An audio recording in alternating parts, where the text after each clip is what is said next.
Hello, thank you so much for joining me for our sugar talk.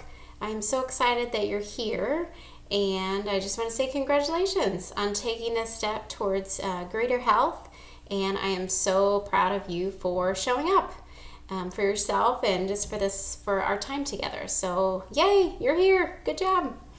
Let's go ahead and dive in. I thought I should start with just a little bit about me. Some of you know me, some of you do not know me as well.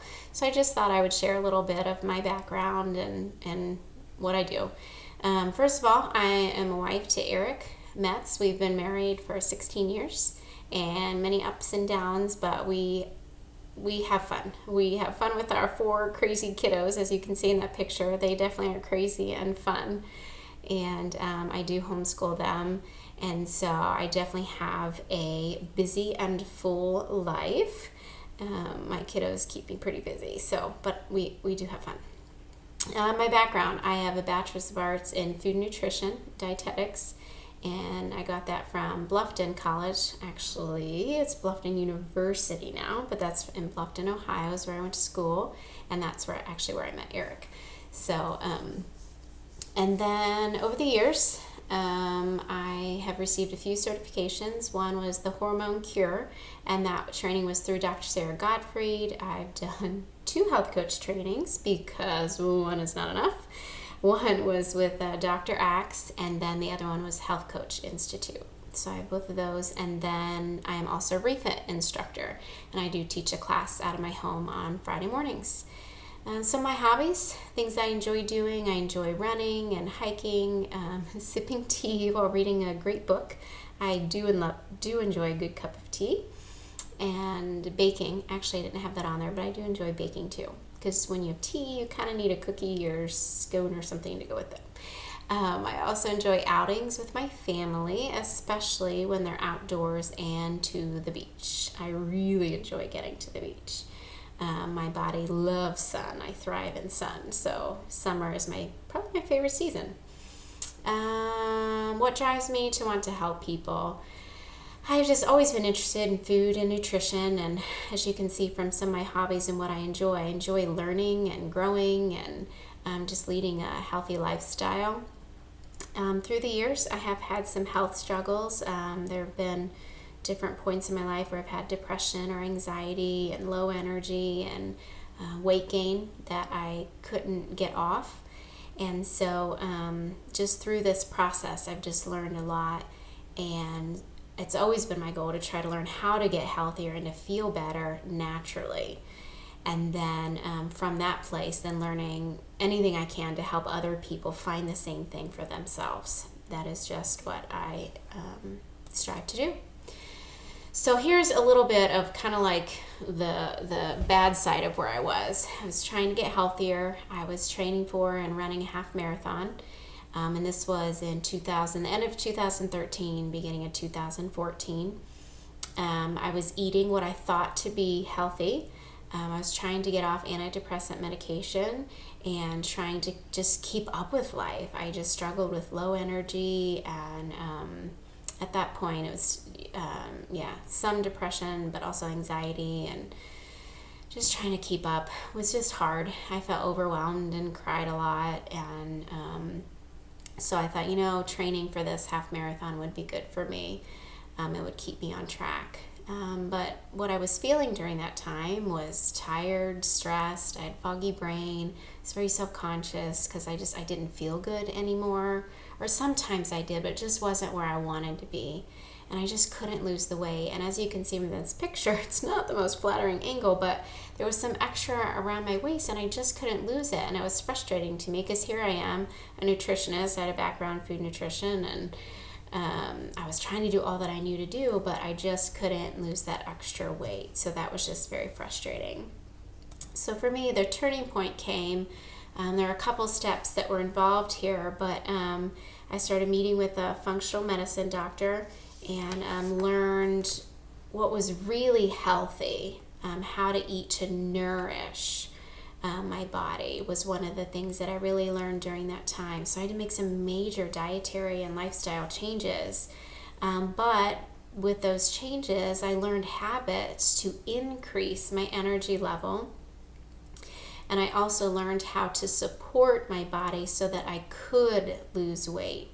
And it was actually not training for the half marathon. For my body and what was going on, I actually learned that that was harmful and that it was too much for my body because there were other stressors going on internally. So that actually caused me to switch into fat storage mode because it was stress on my body. And again, there was other things going on inside, so it was more than I could handle. So I was in a fat storage pattern. Well, so no wonder I couldn't lose the weight even though I was exercising more. So from what I was learning with working with the functional medicine doctor, I was actually exercising less. I was actually told not to exercise unless it was yoga or something calming, and was able to eat in the prescribed way that they taught me, and I was able to lose weight with exercising way less. So just learned a lot through that. So I wanted to share that about me so that you know kind of where I've been, what my background is, where I've been, what I've walked through, so that you know when I'm sharing these things, it comes from experience. It's not just something I've read. I want to show you what I learned and what helped me so that you can take that information and hopefully help yourself heal your body naturally. Okay, so let's dive into this sugar cravings thing. Why do we crave sugar anyway? What is going on here? There are a couple factors, but this is why I'm offering this free information. That's why I'm offering the detox that I'm getting ready to run. That's why I created this, Facebook community with the Taking Healthy Steps. I just want to help people to understand what's going on and how we can get healthier, to truly nourish our bodies. So let's try to understand, why are we craving this sugar anyway? Why does it have such a hold on us? What I want you to understand is that food is not just calories and fat grams. And I know there are some nutrition models out there and groups that teach you different things where it's, you're counting calories and fat grams and sugar grams and all this stuff. And I just want you to understand that food is not just that. That, one of the things is that nourishing foods may even seem unhealthy by popular opinion. This was a huge shift for me. One of the things that I had to change was my understanding of fat. That I was taught when I was going through school that fat was bad. And this was a hard shift for me as I was trying to change some of my eating habits, because I had to get to the point where I didn't care about the fat. That learning that some fats, the right fats, are healthy and help you, like coconut oil and avocados. And having fat in some of the meats was fine. It helps with satiety. It makes you feel better and stay fuller longer. And your brain needs fat to function at its best. So eating the fattier fish is good. Like, those are some big mental shifts for me that I had to make. And so just wanted you to understand that. Another thing is that deprivation is not a sustainable plan. Some groups, some things focus on you can only eat these foods and you can only do these things. And again, it's just counting calories and grams and things. I just don't feel that that's sustainable. And again, that's not, with the changes I made, I didn't focus on that. I just focused on eating the right foods that nourished me. I didn't count anything. I may have looked at the label to see what was in it, and I would check added sugars. That was one thing I did watch. It's just a different way of thinking about foods.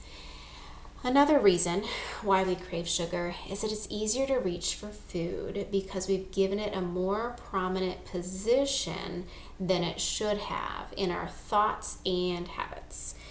This is one where it's habit. Sometimes we just reach for food just because it's what we've done.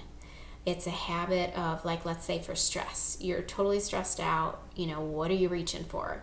You're reaching for something that you've always gone to for comfort. And so you associate comfort with that food.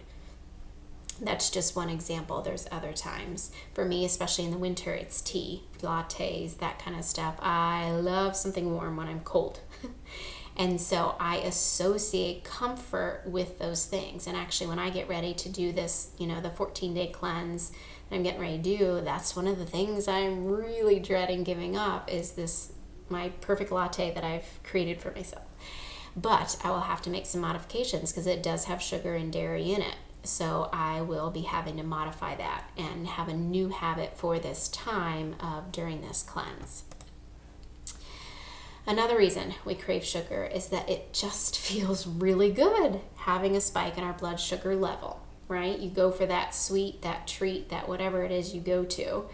And it raises your blood sugar level. You feel great for that, I don't know, maybe 15, 30 minutes. And then you crash. So part of it is when I'm coaching individuals, one of the things we work on is we do a lot of reframing, we call it, where you have to learn different things. And one of them is changing the picture of when you look at something. There was a time where I had to do this with chocolate.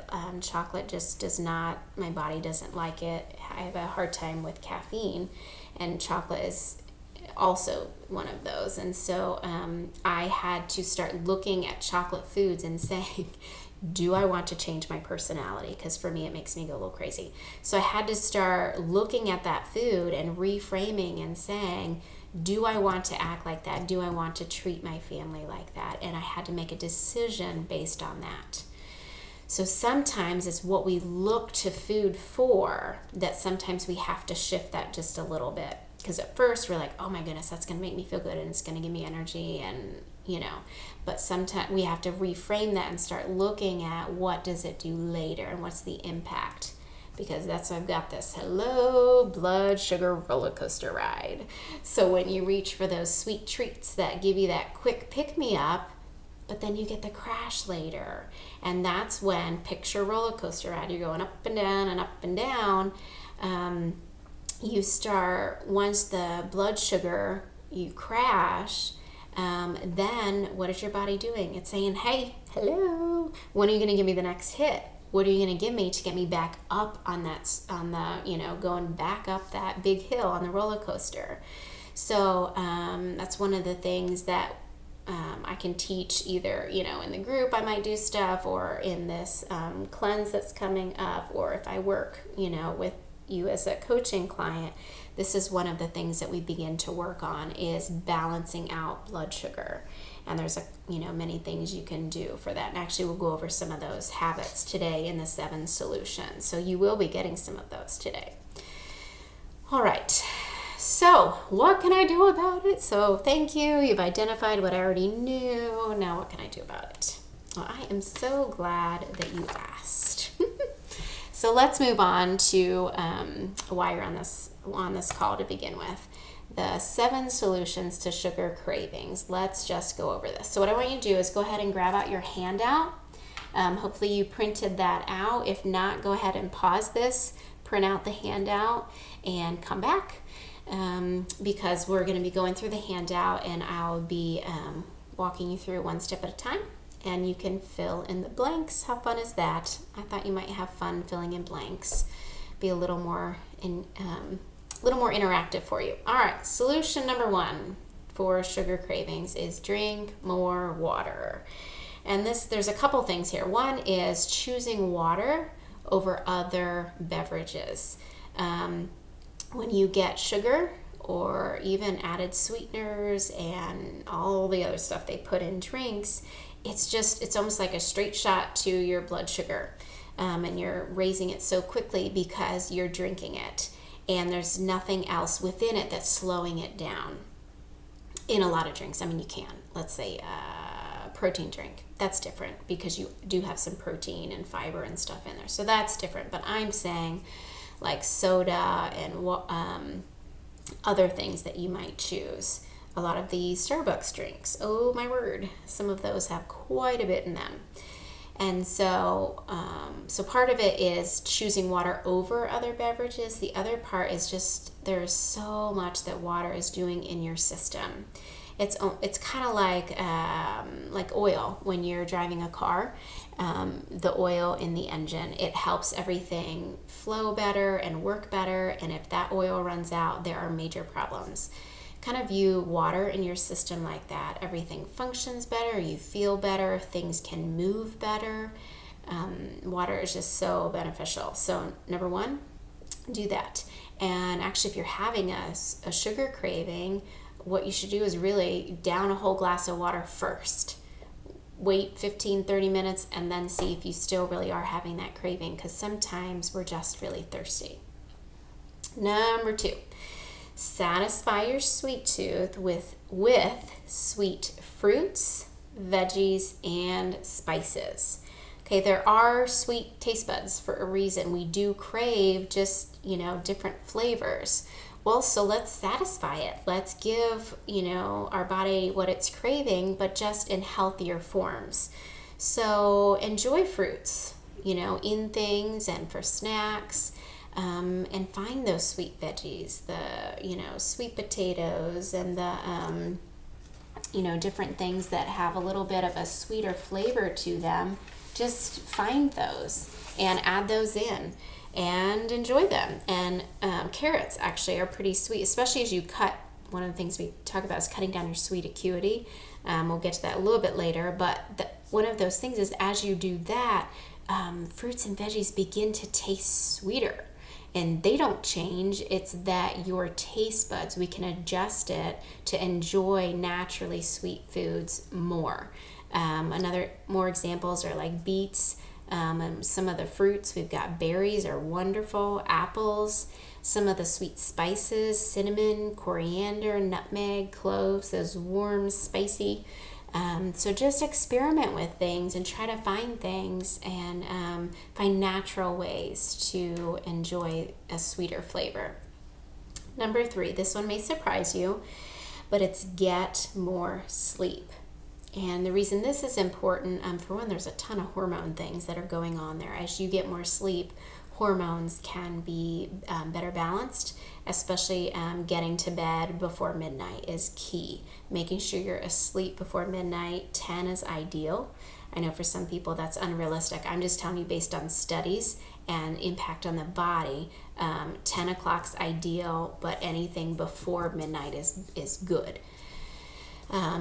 So getting sleep, because sometimes what's going on is you're tired. You're just tired. And so we crave sweets as a pick-me-up. And sometimes if you really are tired, just take a nap. But I know some of you who are at work, I don't know if your boss would approve of that. So that may not be an option for you. But just try to get to bed earlier. If this is a everyday habit for you, I would really, really, really encourage you to be getting to sleep earlier. And if you want to talk to me more about that, there's a lot of stuff we could talk about there and ways to try to get you to bed earlier because of the impact on your health of getting that proper rest. And they really say that 7 is like the lowest, but it can be 7 to 9 for people. So some people can function fine at 7. Some people need 9. In the winter, I really do think for me it's 9. I just have had to learn in the winter, my body just needs more rest. So I have to go up a little bit in the winter. So just try to find that sweet spot for you. All right, next one. Check your protein. This one is one where, if I were working with you as a coaching client, we try to find that sweet spot for you. Each person is different. It really is. Not one body is the same and functions the same. So with protein, you kind of have to almost do like science experiments on yourself and find what is that sweet spot for you, making sure you get enough protein, but not too much. And some people do better with animal protein. Some people do better with just going vegan and doing plant-based protein. Those are just things that you kind of just have to experiment and just see what works best for you. All right, next one, solution number 5. And this one was interesting. This is where I had to do a mental shift. But I'm going to challenge you to check your foods and to get rid of fat-free and low-fat foods. Now, one clarification here. I'm not saying carrots are fat-free, right? They're low-fat, they're fat-free. I'm not saying get rid of those. I'm saying the foods that are marketed and packaged as fat-free and low-fat. So they've changed the state of the food in its original state. So let's say sour cream. So I'm going to challenge you to go with a full-fat version because there's a couple reasons here. One of them is when you get fat-free or low-fat foods and they've changed it from its original state, they take the fat out. What do they replace it with? Have you looked at that? A lot of them, it's sugar. They'll add back in sugar. And why is that? One of the reasons is fat is flavor. So if you take out that fat, then what are you going to do for flavor? So they've added in sugar. Okay, so that's one thing you have to be careful about.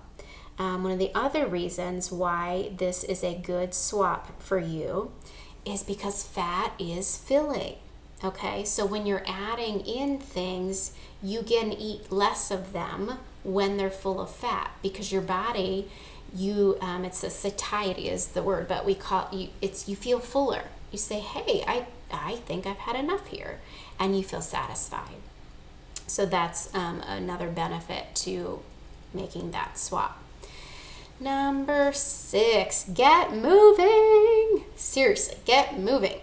One of the things that can contribute to sugar cravings is if you're not moving enough. And I'm not saying you have to go and run a half marathon. I'm not saying that because it may or may not be healthy for you. What I'm saying is just in your normal day-to-day, let's say you have a desk job. Well, go to the bathroom more. Go talk to someone and come back. I even heard someone, I was listening to a podcast the other day, and they talked about how he said, now it goes against all those people who are high efficiency and, high productive people. But what he does is he makes his office inefficient because he said, if I have to get up every time I print something off the computer, I'm moving more. So he spreads things out within his office to make him move more. And what that does is it makes you more fit. It helps your blood get flowing. You're burning up some of the extra blood sugar that's hanging around in there. Go ahead and burn it up. So I'm just saying, even just moving more throughout your day, whatever you're doing, try to just move a little bit more. Yes, I recommend getting in a regular exercise pattern as well, but it doesn't have to be that. Even if you just start moving more throughout your day, whatever you're doing, find ways to just move a little bit more. Number 7, create a new habit. Now this one is one where I kind of hit on a little bit earlier, like stress. So let's say you're really stressed. What are the things you reach for? Usually, there are more sweets, right? And so what I'm going to challenge you to do is try to find a new habit. Like, what else could you reach for? Let's go back to one of the other habits, the sweet tooth and sweet veggies, adding those in. Those are already naturally sweet. Maybe we could make a switch there. And at first, it may be disappointing because you're changing your mental picture. But in the long run, you have to start noticing the impact of your choice. So let's just say you begin to do apples, and I even like to pair them with like almond butter or peanut butter or something because, again, that makes me more satisfied and it lasts longer. Maybe you could sprinkle some cinnamon on it. That's yummy. I've done that too. And where you begin to enjoy the natural sweetness of the fruit, and then again pairing it with that almond butter or peanut butter or whatever, it lasts longer to where I'm satisfied longer, and then I don't have to feel bad about it. So that's one example of creating a new habit. Some people, it's the after dinner thing. They just want a little bit of sweet something after a meal. Okay, well, some of it is just finding a better alternative. Maybe it's just a square of a high quality chocolate, if chocolate's your thing. Or maybe it's making something that is lower in sugar, like maybe a healthier brownie, which I'm always on the hunt for because I know people love brownies. So I'm still trying to perfect that recipe. I haven't found a perfect one yet. If anyone has one, send it to me. And adding nuts or something. But you just do one, a small little square of it and freeze the rest so you can pull it out when you need it. So sometimes it's modifying it, and we call it like an upgrade. Like, so you upgrade that little treat that you do. And sometimes it's just, if you can't stop it a little bit, then don't do it. And let's just create a whole new habit.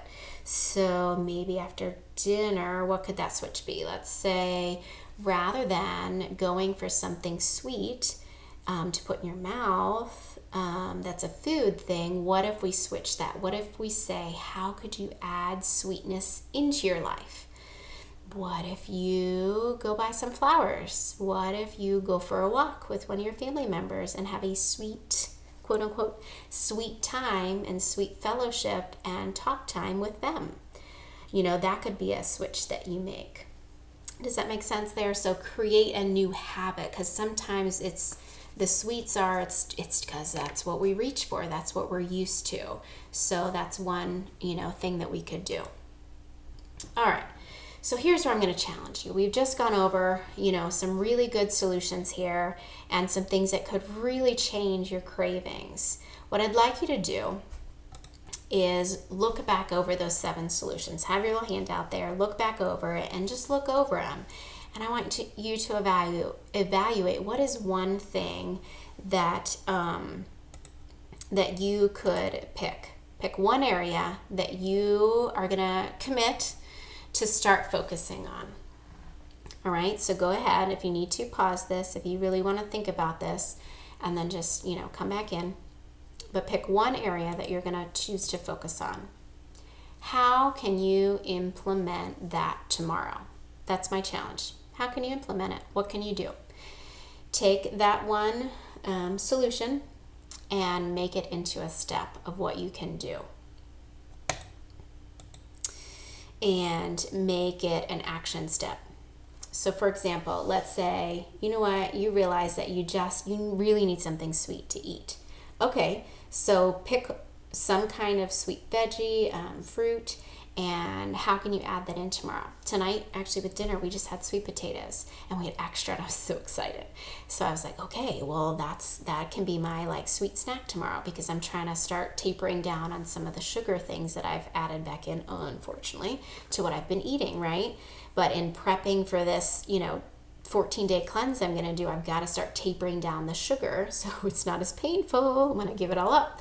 So I thought, oh, that's perfect. I'll just take that sweet potato and that can be my sweet thing tomorrow. And you just sprinkle some cinnamon on it, and I add butter because I'm not cutting back on fat, right? Because fat helps me feel better. So I'm going to add some butter on there and just enjoy. So that's an example.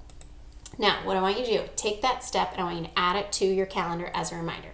And I'm serious, seriously, right now, grab out your phone, grab out your calendar, whatever it is. I just want you to add it on there right now. All right? And nice work. Good job. Do you see what we just did there? We took a solution that you just learned and we just made it an actual action step for you, okay? Just a hint, that's what it's like in a coaching session. We take a theory or something you could do and we take it down to getting to an action step that you can do. Okay? So, because that's what I want for you. I want you to take these steps. I want you to add them into your life. And actually, it works best if you just do one thing at a time. That's why I just had you do one. Because if you can get that in and make it a habit, then you can build on that. So, I just really challenge you to do that and keep this handout close. Find somewhere where you can keep it and you can keep referencing this and go back to it as you need to. Okay, last slide. So, just want to go over a few things, just ways that I can help you if you're interested in that. One of them is just the thing, you're already a part of it, the Facebook page and community. Post stuff in there, ask questions in there, and I periodically, not as often as I would prefer, but I do try to make posts in there. Currently I'm doing my favorite things at Costco or what I love about Costco posts. So just stay tuned in there. Another way is I'm getting ready to start the 14-day reset cleanse, and that's starting this weekend. And there's 3 levels that you can do with that. One is just, I want to be an individual in this. I just send me the file. I'll do it on my own. Thank you so much. That's the 27. If you want to be in community, that's 47. And I'm going to start a separate Facebook page that's just for people doing this cleanse.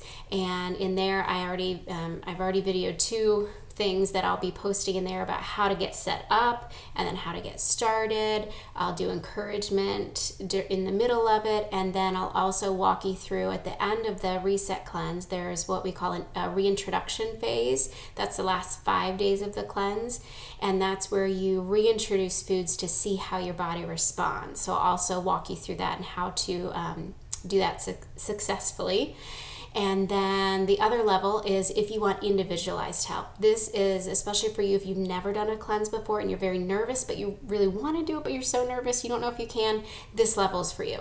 This is where I meet one-on-one with you. We can either do it in person or over the phone, and I just help you get set up for success. We talk through it. I make sure you understand everything. We come up with an individualized plan for you, because the detox, again, is, if you watch the video, I want it to work for you.